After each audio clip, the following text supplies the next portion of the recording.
City వెళ్తే పల్లెటూరు friends గుర్తురారా నీకా?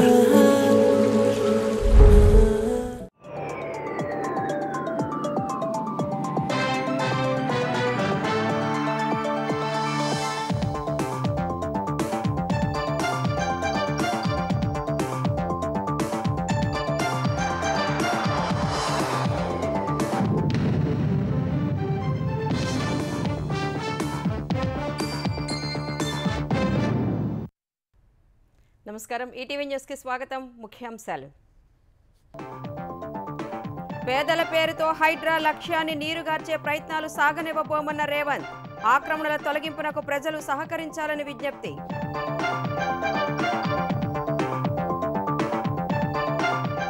తెలంగాణలో ప్రజాపాలనా దినోత్సవం నిర్వహించిన కాంగ్రెస్ సర్కార్. పాలనే లేదంటూ బీఆర్ఎస్ విమర్శ. విమోచనంపై మౌనం ఎందుకన్న బీజేపీ. గజవాడ వరద బాధితులకు సాయం ప్రకటన.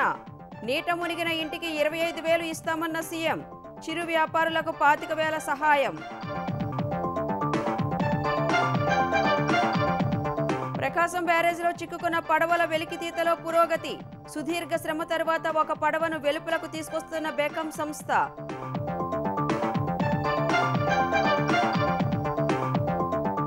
ఏపీలో రేపు మంత్రివర్గం ముందుకు నూతన ఎక్సైజ్ పాలసీ. ప్రీమియం అవుట్లెట్ల ఏర్పాటుకు ప్రతిపాదనలు. డీ అడిక్షన్ సెంటర్లు పెట్టే యోచన. భాగ్యనగరంలో శోభాయమానంగా నిమజ్జనోత్సవం. మధ్యాహ్నమే జలప్రవేశం చేసిన ఖైరతాబాద్ గణేశుడు. 30 లక్షలు పలికిన బాలాపూర్ లడ్డు. ఢిల్లీ సీఎం పదవికి రాజీనామా చేసిన కేజ్రీవాల్. వారసురాలిగా అతిషిని ఎంపిక చేసిన ఆమ్ ఆద్మీ పార్టీ. రేపు బాధ్యతలు చేపట్టే అవకాశం. ఏషియా ఛాంపియన్స్ ట్రోఫీ హాకీ విజేత భారత్. తుది పోరులో చైనాపై 1-0 తేడాతో జయభేరి. జట్టుకు విజయాన్ని అందించిన జుగల్ రాజ్.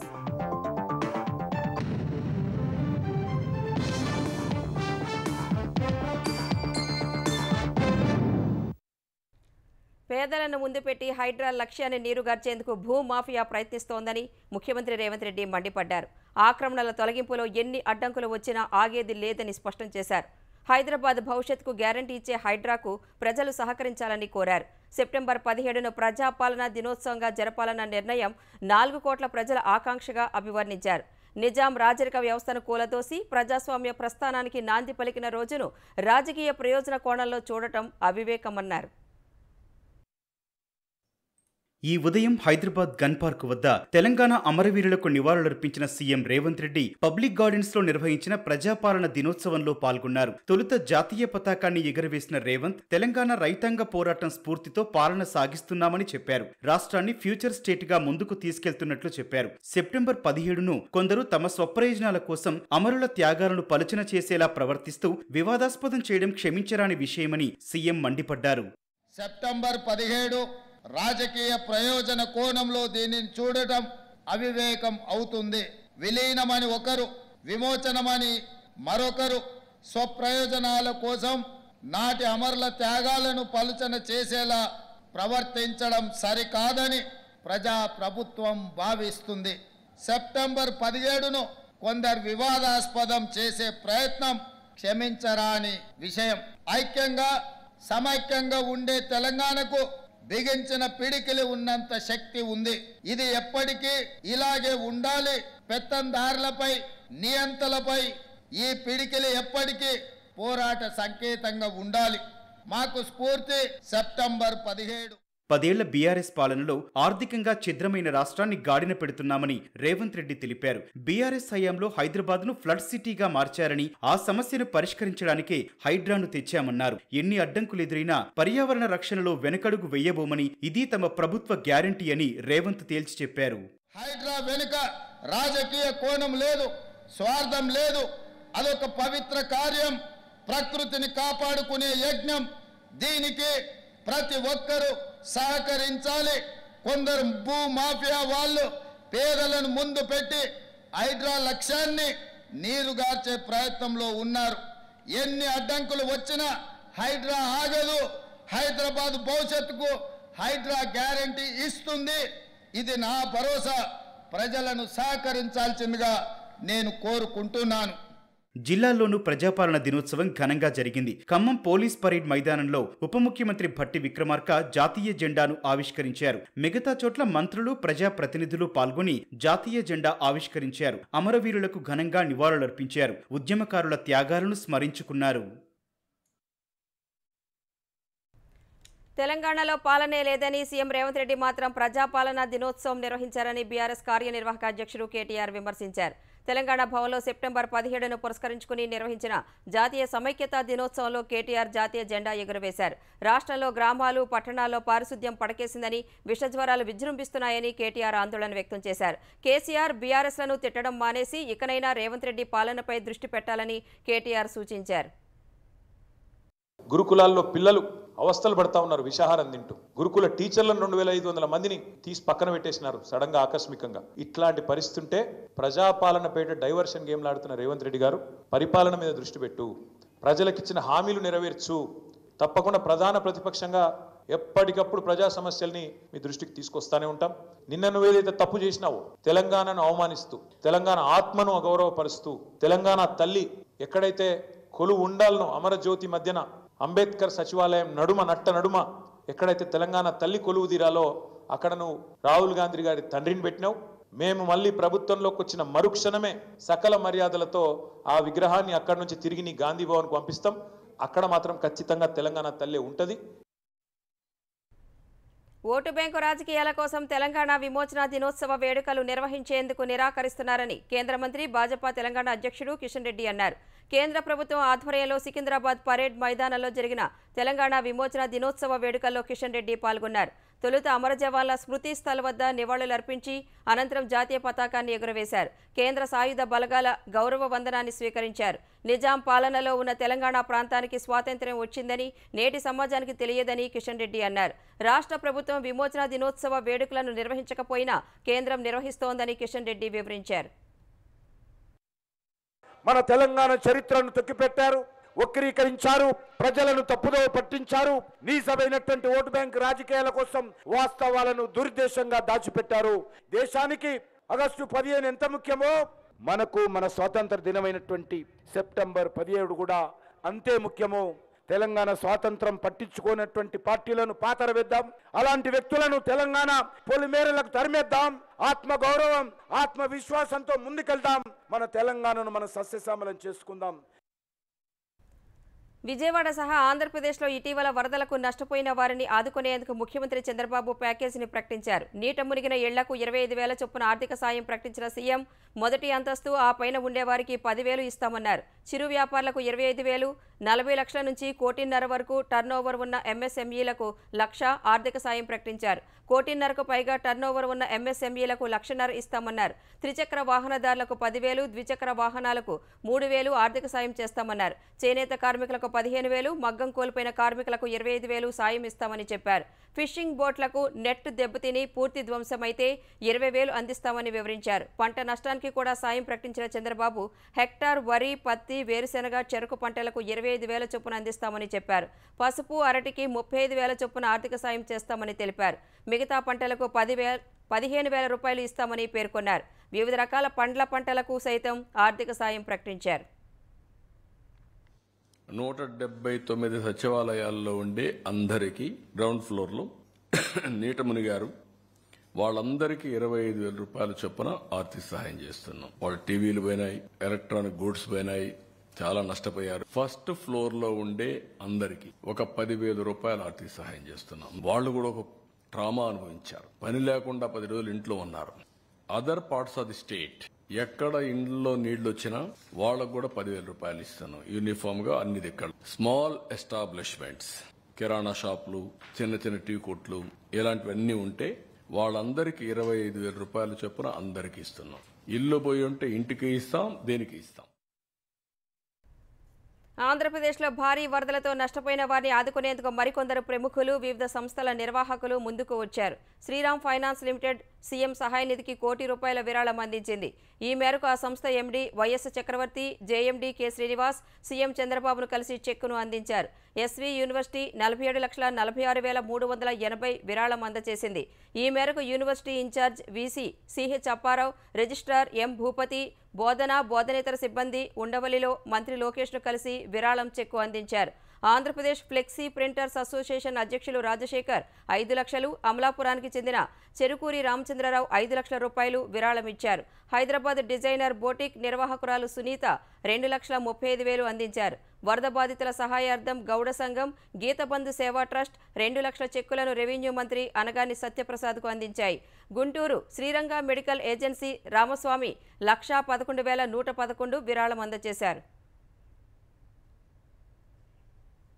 ప్రకాశం బ్యారేజ్ వద్ద చిక్కుకున్న బోట్ల తొలగింపు ప్రక్రియలో పురోగతి సాధించారు. భారీ పడవల సాయంతో బ్యారేజ్ వద్ద చిక్కుకున్న బోట్ను బయటకు లాగుతున్నారు. 2 పడవలను ఇనుప గడ్డర్లతో అనుసంధానించి బోట్ వెలికితీతకు యత్నించగా ఫలితం కనిపించలేదు. తరువాత అదనంగా మరో 2 భారీ పడవలను అనుసంధానించి లాగడం ప్రారంభించారు. ఈ ప్రయత్నంతో చిక్కుకున్న బోట్లో కదలిక కనిపించింది. భారీ పడవల సాయంతో చిక్కుకున్న పడవ దిశను మార్చడంలో ఫలితం సాధించారు. తర్వాత పడవను చైన్ పుల్లర్లతో మరింత ఎత్తుకు లేపి 50 మీటర్ల మేర ముందుకు కదిలించారు. పడవను మరింత ముందుకు లాగి వెలుపలకు తీసుకువచ్చేందుకు ప్రయత్నాలు కొనసాగుతున్నాయి. ఆంధ్రప్రదేశ్లో నూతన మద్యం విధానాన్ని రేపు మంత్రివర్గం ముందుకు తీసుకువెళ్లాలని ప్రభుత్వం నిర్ణయించింది. నూతన మద్యం విధానంపై మంత్రివర్గ ఉపసంఘంతో భేటీ అయిన సీఎం చంద్రబాబు మంత్రివర్గ ఉపసంఘం అభిప్రాయాలను తెలుసుకున్నారు. వివిధ రాష్ట్రాలు అనుసరిస్తున్న మద్యం విధానాలను ఎక్సైజ్ శాఖ ఉన్నతాధికారులు సీఎంకు పవర్ పాయింట్ ప్రజెంటేషన్ ద్వారా వివరించారు. రేపు కేబినెట్ సమావేశంలో కొత్త మద్యం విధానంపై చర్చించిన తర్వాత రాష్ట్రంలో అమలు చేసేందుకు విడుదల చేయాలని ప్రభుత్వం భావిస్తోంది. మరోవైపు నూతన మద్యం విధానంపై క్షేత్రస్థాయిలో చాలా అధ్యయనం చేశామని మంత్రివర్గ ఉపసంఘం సభ్యులు నాదెండ్ల మనోహర్, కొల్లు రవీంద్ర, సత్యకుమార్ తెలిపారు. వైసీపీ హయాంలో ఇష్టానుసారంగా మద్యం విధానం అనుసరించారని ఆరోపించారు. ఇకపై రాష్ట్రంలో నాణ్యమైన మద్యంతో పాటు నియంత్రణ, డీ అడిక్షన్ సెంటర్లు ఏర్పాటు చేస్తామన్నారు. ప్రీమియం అవుట్లెట్లు కూడా ఏర్పాటు చేసేలా ప్రతిపాదనలు చేస్తామని వివరించారు. కొత్తగా ఉద్యోగ, ఉపాధి అవకాశాలు కల్పించేలా ఈ విధానం ఉంటుందని తెలిపారు. దీనిలో సరసమైనటువంటి ధరలకి నాణ్యమైనటువంటి బ్రాండ్స్తో ప్రజల ఆరోగ్యాలను కాపాడే విధంగా ఈ పాలసీని డిజైన్ చేయాలని, నార్కోటిక్ విపరీతంగా డ్రగ్స్ కానీ గంజాయి కానీ యూత్ అంతా కూడా గతంలో బీర్ సేల్స్కి ఇప్పుడున్న బీర్ సేల్స్కి 50% పడిపోయింది. కేవలం రేట్లు పెంచడం వల్ల వాళ్ళందరూ కూడా డైవర్ట్ అయ్యి గంజాయికి, డ్రగ్స్కి డైవర్ట్ అయిపోయారు. ఈ ఎరాడికేషన్కి సంబంధించి ఏదైతే మద్యాన్ని నియంత్రణ కోసం కొంత ఫండింగ్ కూడా దానికోసం ఖర్చు పెట్టడానికి కూడా నిర్ణయించుకోవడం కూడా జరిగింది. దీర్ఘకాలంగా పెండింగ్లో ఉన్న నీరు, చెట్టు నిధులు 259 కోట్ల రూపాయలను సీఎం చంద్రబాబు ఆదేశాలతో ఆర్థిక శాఖ విడుదల చేసింది. సచివాలయంలో చంద్రబాబును కలిసిన మంత్రులు పయ్యావుల కేశవ్, నిమ్మల రామానాయుడు చాలా కాలంగా పెండింగ్లో ఉన్న నీరు, చెట్టు బిల్లులపై చర్చించారు. ఈ సందర్భంగా నీరు, చెట్టు నిధులు విడతలవారీ విడుదల చేయాలని ఆర్థిక శాఖను సీఎం చంద్రబాబు ఆదేశించారు. తొలి విడతలో 259 కోట్ల రూపాయలు బిల్లులను విడుదల చేయాలని సీఎం సూచించారు.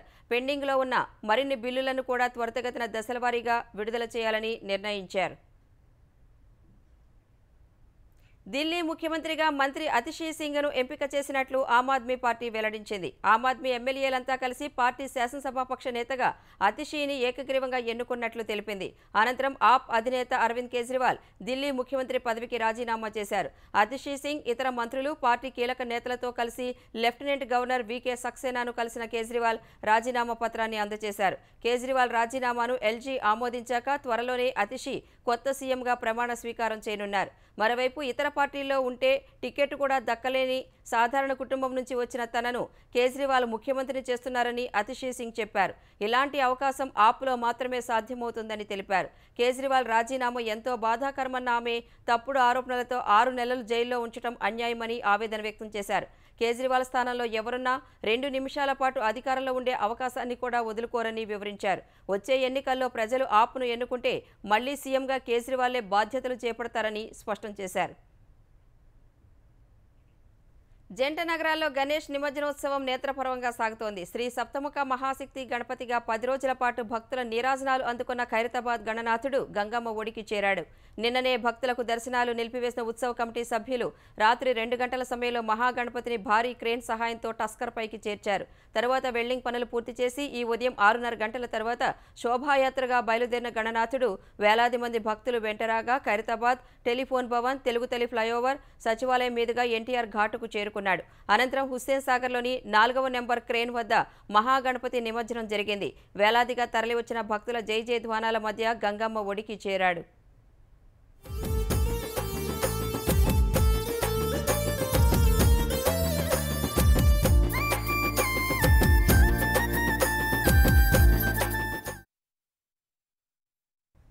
మరోవైపు పాత బస్తీ నుంచి పెద్ద సంఖ్యలో గణనాథులు నిమజ్జనానికి తరలివస్తున్నారు. పోలీసుల పటిష్ట భద్రత, నిఘా మధ్య శోభాయాత్రలు ఘనంగా సాగుతున్నాయి.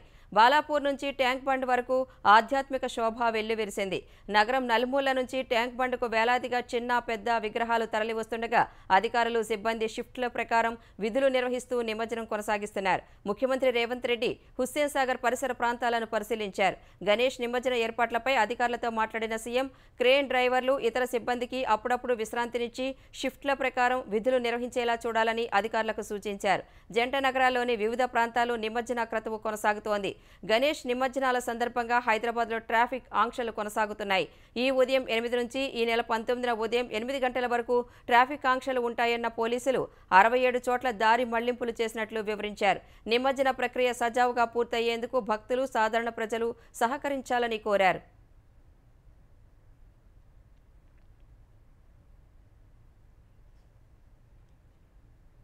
బాలాపూర్ గణేశుడి లడ్డు మరోసారి స్థానికులకే దక్కింది. లడ్డు వేలంపాటను ప్రారంభించిన కొలను కుటుంబ సభ్యులు 9వ లడ్డూను కైవసం చేసుకున్నారు. కొలను శంకర్రెడ్డి 30,01,000 రూపాయలకు లడ్డు చేజిక్కించుకున్నారు.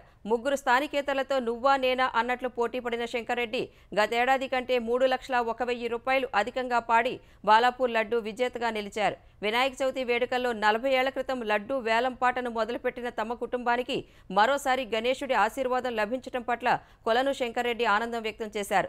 బాలాపూర్ లడ్డూను ప్రధాని మోదీకి అంకితం ఇస్తున్నట్లు శంకర్రెడ్డి వెల్లడించారు. రంగారెడ్డి జిల్లా గండిపేట మండలం బండ్లగూడ జాగీర్లో గణేష్ లడ్డు రికార్డు స్థాయి ధర పలికింది. కీర్తి రిచ్మండ్ విల్లాస్లో గణేశుడి లడ్డు 1,87,00,000 పలికింది. సుప్రీంకోర్టు ప్రధాన న్యాయమూర్తి జస్టిస్ డివై చంద్రచూడ్ నివాసంలో నిర్వహించిన గణపతి పూజలో తాను పాల్గొనడం రాజకీయంగా తీవ్ర చర్చకు దారితీసిన వేళ ప్రధాని మోదీ స్పందించారు. విభజించు పాలించు సిద్ధాంతంతో దేశాన్ని విడదీయాలని చూసిన బ్రిటిష్ వారు గణపతి పూజను వ్యతిరేకించారని, ఇప్పుడు కాంగ్రెస్ కూడా గణపతి పూజను అంగీకరించలేకపోతోందని మోదీ ఆక్షేపించారు. ఒడిశాలో నిర్వహించిన బహిరంగ సభలో మాట్లాడిన ప్రధాని ఈ వ్యాఖ్యలు చేశారు. కర్ణాటకలోని బెంగళూరులో ఇటీవల ఓ వినాయకుడి విగ్రహాన్ని పోలీసు వ్యాన్లో తరలించడం తీవ్ర వివాదాస్పదం కాగా దానిపై కూడా మోదీ విమర్శలు గుప్పించారు. తెలంగాణ ఎన్నికల కమిషనర్గా విశ్రాంత ఐఏఎస్ అధికారి రాణి కుముదిని నియమితులయ్యారు. ప్రస్తుతం తెలంగాణ ఎన్నికల కమిషనర్గా ఉన్న పార్థసారథి పదవీ విరమణ చేయనుండగా ఆయన స్థానంలో రాణి కుముదిని నియమిస్తూ గవర్నర్ ఉత్తర్వులిచ్చారు. మరోవైపు తెలంగాణ విజిలెన్స్ కమిషనర్గా మరో విశ్రాంత ఐఏఎస్ ఎంజీ గోపాల్ను నియమిస్తూ ప్రభుత్వం ఉత్తర్వులు జారీ చేసింది. గోపాల్ 3 ఏళ్లు కొనసాగుతారని ఉత్తర్వులో సీఎస్ శాంతికుమారి పేర్కొన్నారు. వైసీపీ హయాంలో తనపై పెట్టిన అక్రమ కేసుపై విచారణ జరిపించాలని మాజీ మంత్రి వైఎస్ వివేకానందరెడ్డి కుమార్తె వైఎస్ సునీత ముఖ్యమంత్రి చంద్రబాబును కోరారు. ఈ మేరకు సునీత దంపతులు సచివాలయంలో చంద్రబాబును కలిసి వివేకా పిఏ కృష్ణారెడ్డి ఫిర్యాదు మేరకు అప్పటి సిబిఐ ఎస్పీ రామ్ సింగ్ సహా తమపై పెట్టిన అక్రమ కేసులపై వివరించారు. సునీత ఫిర్యాదుపై స్పందించిన సీఎం తనకు అన్ని విషయాలు తెలుసునని, తప్పనిసరిగా విచారణ చేయిస్తానని హామీ ఇచ్చారు. సిఐడి విచారణ ద్వారా వాస్తవాలను బయటకు తీసుకురావాలని సునీత కోరగా సీఎం సానుకూలంగా స్పందించారు. తెలుగుదేశం కేంద్ర కార్యాలయంపై దాడి కేసులో మాజీ ఎంపీ నందిగం సురేష్ కొంత విలువైన సమాచారాన్ని అందించారని గుంటూరు జిల్లా ఎస్పీ సతీష్ కుమార్ చెప్పారు. 2 రోజుల పోలీస్ కస్టడీలో సురేష్ను పలుమార్లు విచారించగా ఆయన కీలక అంశాలను చెప్పినట్లు వెల్లడించారు. పోలీస్ కస్టడీ ముగిశాక సురేష్కు వైద్య పరీక్షలు నిర్వహించి మంగళగిరిలోని న్యాయస్థానంలో ప్రవేశపెట్టారు. ఆ తర్వాత జిల్లా జైలుకు తరలించారు. సీఎం చంద్రబాబు ఇంటిపై జరిగిన దాడి, తెలుగుదేశం కార్యాలయంపై దాడి కేసుల్లో విచారణ వేగవంతంగా సాగుతోందని ఎస్పీ చెప్పారు. ఈ 2 కేసుల్లో అరెస్టు కాకుండా కోర్టు నుంచి ఉత్తర్వులు తెచ్చుకున్న వారిని విచారణకు పిలుస్తామని తెలిపారు. ఈ కేసుల్లో నిర్లక్ష్యం వహించిన పోలీసు అధికారులను సస్పెండ్ చేశామని, దీనిపై మరింత లోతైన విచారణ జరుగుతోందని సతీష్ వివరించారు. మయన్మార్లో యాగి తుఫాను కారణంగా కురిసిన భారీ వర్షాలకు వరదలు పోటెత్తడం సహా కొండ చర్యలు విరిగిపడి 226 మంది మృతి చెందారు. మరో 77 మంది ఆచూకీ గల్లంతైంది. కమ్యూనికేషన్ వ్యవస్థ దెబ్బతినడం వల్ల మృతుల సంఖ్యపై స్పష్టత రావాల్సి ఉందని, ఈ సంఖ్య పెరిగే అవకాశం ఉందని అక్కడి అధికారిక మీడియా తెలిపింది. మధ్య, తూర్పు ప్రాంతాల్లో వరదల తీవ్రత అధికంగా ఉందని వెల్లడించింది. 1,60,000కు పైగా నివాసాలు ధ్వంసమయ్యాయని అధికారులు తెలిపారు. 438 పునరావాస కేంద్రాల్లో 1,60,000 మంది తలదాచుకుంటున్నారని చెప్పారు. 6,40,000 ఎకరాల్లో పంటలు దెబ్బతిన్నాయని వివరించారు. యాగి తుఫాను కారణంగా China, Vietnam, Philippines, Laos, Thailand, మయన్మార్లో 500 మందికి పైగా మృతి చెందారని అంతర్జాతీయ మీడియా పేర్కొంది. ప్రధాని నరేంద్ర మోదీ సారథ్యంలోని ఎన్డీఏ సంకీర్ణ ప్రభుత్వం ఈ విడతలోనే జమిలీ ఎన్నికలు నిర్వహిస్తుందని కేంద్ర హోంమంత్రి అమిత్ షా అన్నారు. ఈ అంశాన్ని ప్రధాని 15 ఆగస్టు ప్రసంగంలో చెప్పినట్లు గుర్తు చేశారు. ఒకే దేశం ఒకే ఎన్నిక ఆవశ్యకతను మోదీ గట్టిగా చెప్పారని వివరించారు. తరచూ ఎన్నికలు జరగడం దేశ ప్రగతికి అవరోధంగా మారుతున్నట్లు కేంద్ర మంత్రి వ్యాఖ్యానించారు. కేంద్రంలో వరుసగా 3వ అధికారం చేపట్టిన మోదీ సర్కార్ అధికారంలో 100 రోజులు పూర్తి చేసుకున్న వేళ మరో మంత్రి అశ్విని వైష్ణవ్తో కలిసి మాట్లాడిన షా మణిపూర్లో జాతి ఘర్షణల నేపథ్యంలో శాంతియుత వాతావరణం నెలకొల్పేందుకు మైతేయి, కూకీ వర్గాలతో ప్రభుత్వం చర్చలు జరుపుతున్నట్లు తెలిపారు. మయన్మార్ నుంచి చొరబాట్ల నియంత్రణకు సరిహద్దులో ఫెన్సింగ్ పనులు కొనసాగుతున్నట్లు అమిత్ షా తెలిపారు. జనగణనకు సంబంధించి ప్రభుత్వం త్వరలో ఓ ప్రకటన చేయనున్నట్లు చెప్పారు. 100 రోజుల్లో 15 లక్షల కోట్ల వ్యయంతో కూడిన పథకాలను ప్రకటించడమే కాకుండా పనులు ప్రారంభించినట్లు అమిత్ షా వివరించారు. దేశవ్యాప్తంగా నేరారోపణలు ఎదుర్కొంటున్న వారి నిర్మాణాలను ఎలాంటి అనుమతులు లేకుండా కూల్చే బుల్డోజర్ సంస్కృతిని ఆపాలని సుప్రీంకోర్టు ఆదేశించింది. తదుపరి ఉత్తర్వులు ఇచ్చే వరకు బుల్డోజర్ చర్యలు ఉండరాదని justice BR Gavai, justice KV విశ్వనాథన్ల ధర్మాసనం పేర్కొంది. పలు రాష్ట్రాల్లో నేరారోపణలు ఎదుర్కొంటున్న వారి ఆస్తులను కూల్చివేస్తున్నారంటూ దాఖలైన పిటిషన్లపై సుప్రీంకోర్టు విచారణ జరిపింది. అక్టోబర్ 1 వరకు ఎలాంటి చర్యలు తీసుకోవద్దని స్పష్టం చేసింది. తమ అనుమతి లేకుండా ఎలాంటి కూల్చివేతలు చేపట్టరాదని తేల్చి చెప్పింది. ఏదైనా కేసులో నేరారోపణలు ఎదుర్కొనే వారి ఆస్తులను అనుమతి లేకుండా కూల్చివేయడం రాజ్యాంగానికి విరుద్ధమని ధర్మాసనం వ్యాఖ్యానించింది. అలా ఒక్క అక్రమ కూల్చివేత చేపట్టినా అది రాజ్యాంగానికి విరుద్ధమని పేర్కొంది. పబ్లిక్ రోడ్లు, ఫుట్పాత్లు, ఇతర వాటిపై చేపట్టిన అనధికార నిర్మాణాలకు తమ ఆదేశాలు వర్తించవని ధర్మాసనం స్పష్టం చేసింది. రైల్వే లైన్లు, జలవనరుల ఆక్రమణలపై చర్యలు చేపట్టవచ్చని స్పష్టం చేసింది. తదుపరి విచారణ అక్టోబర్ 1కి వాయిదా వేసింది. అంతర్జాతీయ మార్కెట్ల నుంచి సానుకూల సంకేతాలు వెలువడిన వేళ దేశీయ స్టాక్ మార్కెట్లలో రికార్డుల పరంపర కొనసాగుతోంది. గత సెషన్లో 98 పాయింట్లు పెరిగిన సెన్సెక్స్ ఇవాళ మరో 91 పాయింట్లు పెరగడం సహా సరికొత్త జీవితకాల గరిష్టానికి చేరింది. ఉదయం 83,085 పాయింట్ల వద్ద బీఎస్సీ సూచీ ప్రారంభమైంది. మొదట్లో మదుపర్ల లాభాల స్వీకరణకు మొగ్గు చూపగా ఒక దశలో 82,867 పాయింట్ల కనిష్ట స్థాయి నమోదు చేసింది. మధ్యాహ్నం తర్వాత కొనుగోళ్ల మద్దతుతో తిరిగి కోలుకున్న సెన్సెక్స్ 83,152 పాయింట్ల ఆల్ టైమ్ హైకి చేరుకుంది. చివరికి 83,080 పాయింట్ల వద్ద స్థిరపడింది. జాతీయ స్టాక్ ఎక్స్చేంజి సూచీ నిఫ్టీ 35 పాయింట్లు పెరిగి 25,418 పాయింట్ల సరికొత్త జీవితకాల గరిష్ట స్థాయి వద్ద ముగిసింది. ఏషియా ఛాంపియన్స్ హాకీ ట్రోఫీని భారత పురుషుల జట్టు రికార్డు స్థాయిలో 5వ కైవసం చేసుకుంది. ఆతిథ్య జట్టు చైనాతో జరిగిన తుది పోరులో 1-0 తేడాతో భారత్ జయకేతనం ఎగురవేసింది. మ్యాచ్లో నమోదైన ఏకైక గోల్ను భారత తరపున జుగల్రాజ్ సింగ్ చేశాడు. టోర్నీలో ఓటమి లేకుండా ఫైనల్కు చేరిన భారత్కు తొలిసారి తుది పోరుకు అర్హత సాధించిన చైనా జట్టు గట్టి పోటీనిచ్చింది. మ్యాచ్ ఆరంభం నుంచి వరుస దాడులతో చైనా రక్షణ శ్రేణిని భారత్ పరీక్షించింది. 3 క్వార్టర్ల పాటు భారత దాడులను చైనా జట్టు సమర్థంగా అడ్డుకుంది. ఆఖరు క్వార్టర్లో భారత్ మరింత దూకుడుగా ఆడింది.